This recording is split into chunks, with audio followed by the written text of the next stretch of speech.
Hi everyone, here's another quick video. It's the second one of the unit that deals with the revolution and all that kind of stuff. So this is about the growing rift between Boston and the colonies. We ended the last video with the Declaratory Act and all the things that led up to that.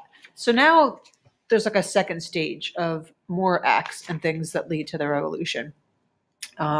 So we're going to discuss that today. Keep in mind that there were a set of political problems in England between King George and Parliament, specifically between Parliament and George's ministers.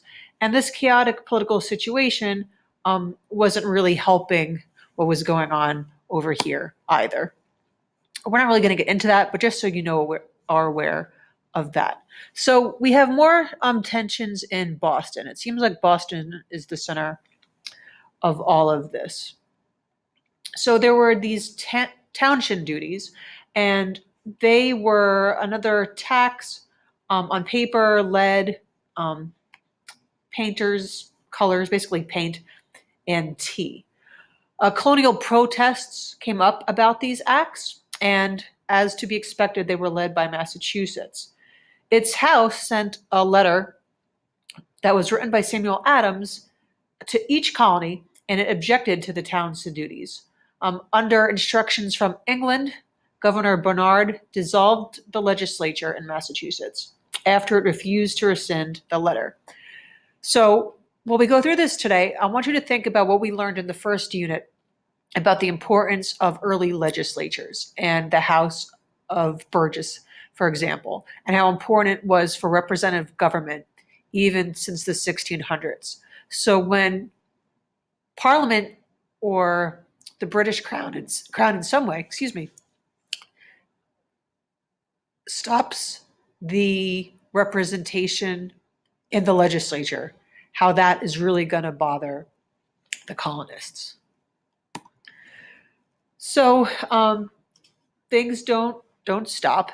In the summer of 1768, customs officials seized a sloop or a boat that was owned by John Hancock. I'm sure you've heard of him. And it was for a violation of trade regulations. And then an angry crowd mobbed those officials. And for months, they were taking refuge on a British warship in the Boston harbor. And people were getting a little bit riled up about this.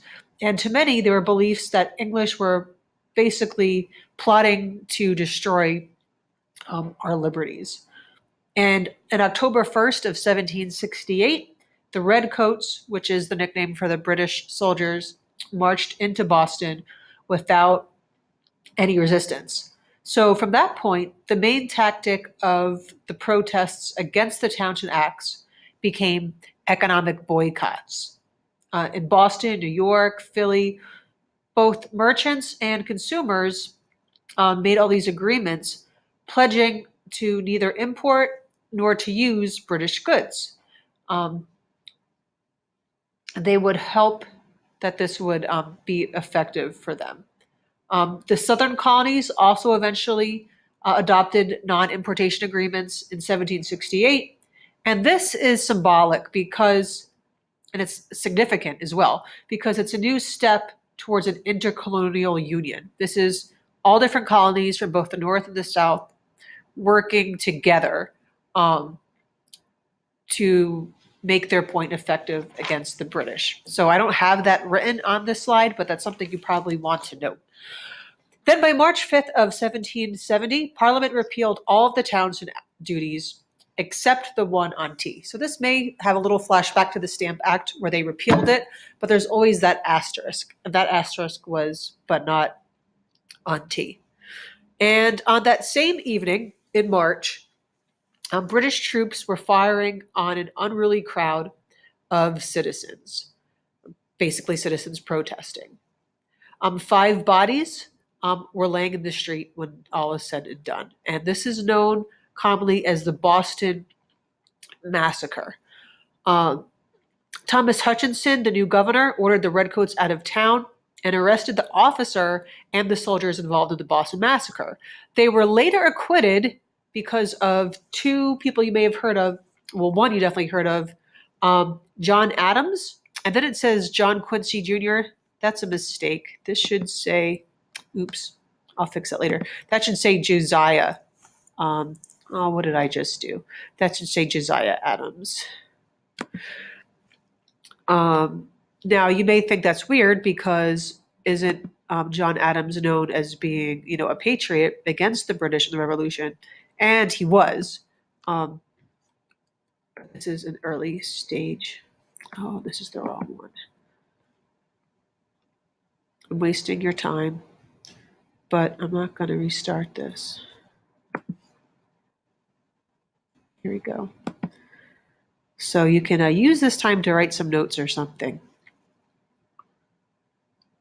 But here, let me keep going. So after the Boston Massacre, as you can imagine, tensions continue to grow. And something gets created called the Committee of Correspondence. And this was first created in a Boston town meeting. And by the end of 1772, another 80 towns in Massachusetts created such committees. By the next year, all but 3 colonies established committees of correspondence in their legislatures. At this point, Samuel Adams was now the leader of the Boston Radicals. He was an experienced politiker. He was a skilled political journalist, and he had deep roots among the laboring people. But he organized workers, and he secured the financial support that was really necessary of wealthy merchants such as John Hancock. But things keep going, and in 1773, I know you can't see that here, 1773, Parliament passed the Tea Acts. So what the Tea Act did is it allowed the East India Company, which was basically bankrupt at this time, to ship its tea directly to North America. So with the small tax to be paid to the colonies, Dutch tea that was often smuggled in would be undersold. So technically with this act, they would be getting cheaper tea. But that's not the point here. Colonists were furious about this. American merchants who were competing with the East India Company said, this is a monopoly in America. And colonists objected that the government's true goal was to gain acceptance of Parliament's taxing power. Remember, this was all about taxation and representation. So as Americans would drink the tea, they would be swallowing, as they said, the English right to tax them. So Samuel Adams' Patriot Party was trying to demonstrate that they were not prepared for this slavery to be put upon them. So they were planning to send the tea back to England. Governor Hutchinson refused to do so. So a band of Bostonians who were dressed as Native Americans, they boarded the tea ships and flung about 10,000 pounds of the time worth of tea into the Boston harbor. And now things really get serious, right? What now comes as a response to this is the Coercive Acts, which were known to the Bostonians as the Intolerable Acts. These acts closed the port of Boston to all shipping until the colony paid for the destroyed tea. It also barred local courts from trying British soldiers and officials for acts committed while suppressing civil disobedience. So think of like the two getting, the several being tried for the Boston Massacre. Right, but here's the really important part, getting back to what we spoke of. Parliament amended the Massachusetts Charter to transform its council from an upper legislative chamber, which was elected by the lower house, right? It was a bicameral system, to one where it was appointed by the governor, and the council even lost its veto power. That quote, notice, is from a member of Parliament, not a colonial American. Okay, we have the Continental Congress. They write the Declaration of Rights and Resolves. And then we have the first bloodshed. The revolution did not officially start but the revolution is starting.